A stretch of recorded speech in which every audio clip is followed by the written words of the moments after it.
Hello friends, चलिए आज की रेसिपी शुरू करते हैं। रेसिपी बनाने के लिए हमने 300 ग्राम भिंडी ली है। सफ़र के लिए हम ये भिंडी बना करके तैयार करेंगे। कहीं हमें ट्रैवलिंग में जाना है तो ये भिंडी की सब्जी बहुत ही ज़्यादा टेस्टी और आसान तरीके से बन करके हमारी तैयार होगी।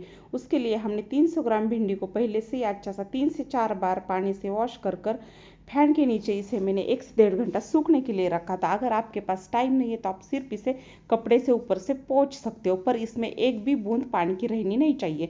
और मैंने इसे राउंड शेप में ही अच्छा सा चॉप कर लिया था। चाहे तो आप तिरछे कट लगा कर भी इसे चॉप कर सकते हो, आपकी मर्जी, जैसे आपको इसको चॉप करना है वैसे आप कर सकते हो। आगे की प्रोसेस के लिए हमें क्या करना है, मैंने यहाँ पे लहसुन की कलियाँ लिए 20 से 25। जितना आपको लहसुन पसंद है उतना आप डाल सकते हो, कम या ज़्यादा। यहाँ पे अदरक का भी अगर आपको यूज़ करना है तो आप कर सकते हो, पर मैं अक्सर भिंडी वगैरह की सब्जी में अदरक का यूज़ नहीं करती हूँ। जो मसालेदार सब्जी होती है रस्सा वाली, उसमें मैं अदरक का यूज़ करती हूँ। साथ में ही हमने इसमें लहसुन की कलियाँ भी अच्छे से चॉप कर साइड रख दी है। आप चाहे तो इसे कूट कर भी ले सकते हो।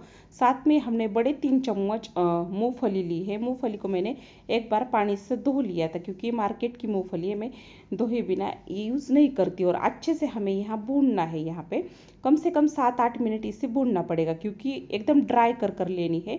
चाहे तो आप 2 मिनट फैन के नीचे इसे सुखा सकते हो, 5-10 मिनट बिल्कुल ड्राई कर लेनी है, क्योंकि हमें ये भिंडी सफ़र के लिए बनानी है। इसीलिए तो मैंने इसे अच्छा सा ड्राई कर लिया है। अब मैं इसे 5 मिनट ठंडा होने के लिए रख देती हूँ। बाद में जो हमने भिंडी अच्छे से काट कर ली थी, उसे भी 2 बार अच्छे से 2 मिनट हमें यहाँ पे भूनना है। अगर नहीं भूननी है तो आप ये स्टेप स्किप भी कर सकते हो, पर भूनने से क्या होता है, अगर थोड़ा बहुत इसमें मॉइस्चर है वो निकल जाता है। इसलिए हमें थोड़ा सा ही यहाँ पे भूनना है। यहाँ पे तेल वगैरह यूज़ करने की बिल्कुल भी ज़रूरत नहीं है। ये एक के ऊपर चिपके रहती है एक, इसीलिए हमने यहाँ पे 2 चुटकी जितना नमक डाला है। थोड़ा सा नमक आप डाल दीजिए, स्वाद भी बढ़ता है और एक चिपकेगी बिल्कुल भी नहीं है। तो अच्छे से भिंडी हमारी भून चुकी है।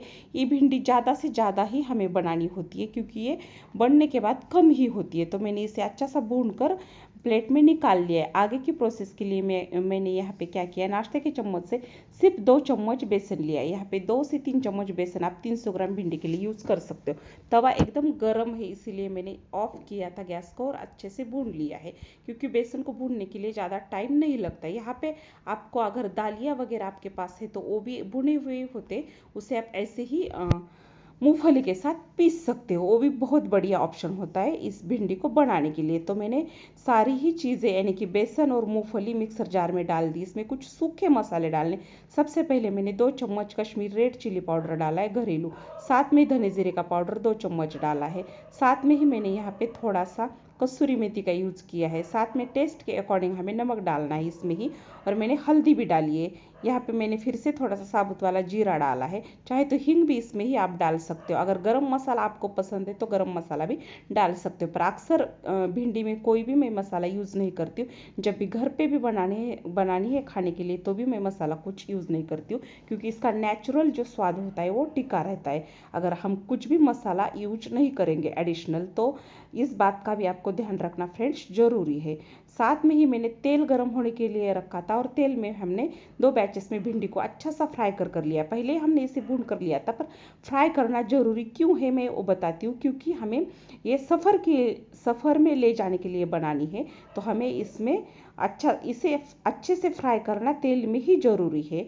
तो थोड़ी सी ऑयली बनेगी सब्जी, पर जैसे जैसे ठंडी होगी वैसे वो अच्छी और एकदम खिली खिली भिंडी हमारी दिखेगी। जैसे आप इसे बनाओगे तो इतनी खिली नहीं दिखेगी, पर बाद में आपको ये खिली खिली नज़र आएगी, क्योंकि ये 5 से 6 दिन रहेगी। साथ में ही मैंने इसमें सिर्फ 1 से 2 चम्मच जितना तेल रखा था। 1 टीस्पून फिर से जीरा डाला था, 2 चुटकी हमने हींग डाला था, और लहसुन की कलियाँ जो चॉप की थी वो डाली थी, और जो हमने ड्राई मसाला तैयार किया था मूंगफली बेसन का वो डाला था। इसमें आपको अगर सौंफ वगैरह पसंद है तो वो भी आप मसाले में यूज़ कर सकते हो। पहले ही सारी चीज़ों को मतलब तेल में तड़के में ही हमने मसाला डाला था। मसाले को अच्छे से भून लिया है। बाद में जो तैयार भिंडी थी वो डाली। यहाँ पे मैंने बिल्कुल भी प्याज का यूज़ नहीं किया। अगर प्याज की भी आपको भिंडी चाहिए तो वो भी मैं आपको आगे बताऊंगी, अगर किसी को चाहिए तो। 5-6 दिन टिकने वाली प्याज के भी हम भिंडी बना सकते हैं फ्रेंड्स। साथ में ही मुझे मूंगफली का जो कूट है यानी कि पाउडर है थोड़ा सा कम लगा था। फिर से मैंने 1 चम्मच उसमें डाल दिया था, अच्छे से पका कर लिया था, क्योंकि हमने उसे फ्राई किया था, पकने जैसा कुछ नहीं था। फिर भी मिक्स कर कर हमने इसे कम से कम 5 मिनट लो फ्लेम पे पकने दिया था। तो भिंडी हमारी तैयार है। हल्की सी हमारी ये ठंडी हुई है। मैंने इसे सर्विंग डिश में भी निकाला है। तो ये भिंडी सच में फ्रेंड्स इतनी टेस्टी बनती है, एक बार आप ज़रूर ट्राई करना। अगर जब आप ट्राई करोगे तो ही आपको पता चलेगा। ऐसे ही हम घर पर भी खाने के लिए बना सकते हैं। ये बिना फ्रिज की 5 से 6 दिन घर में भी रहेगी और हम इसे सफ़र में भी लेकर जा सकते हैं। फ्रेंड्स मेरे कहने से एक बार ज़रूर ट्राई कीजिए। हम इसे तवा रोटी के साथ, पूरी के साथ, किसी भी रोटी के साथ खा सकते हैं। सफ़र के लिए बेस्ट ही ऑप्शन है। ज़रूर ज़रूर ट्राई करना। अगर आज की भिंडी की रेसिपी आपको पसंद आ रही है तो जल्दी से लाइक और सब्सक्राइब। फिर मिलेंगे ऐसे नई और मज़ेदार दिवाली रेसिपी के साथ। धन्यवाद।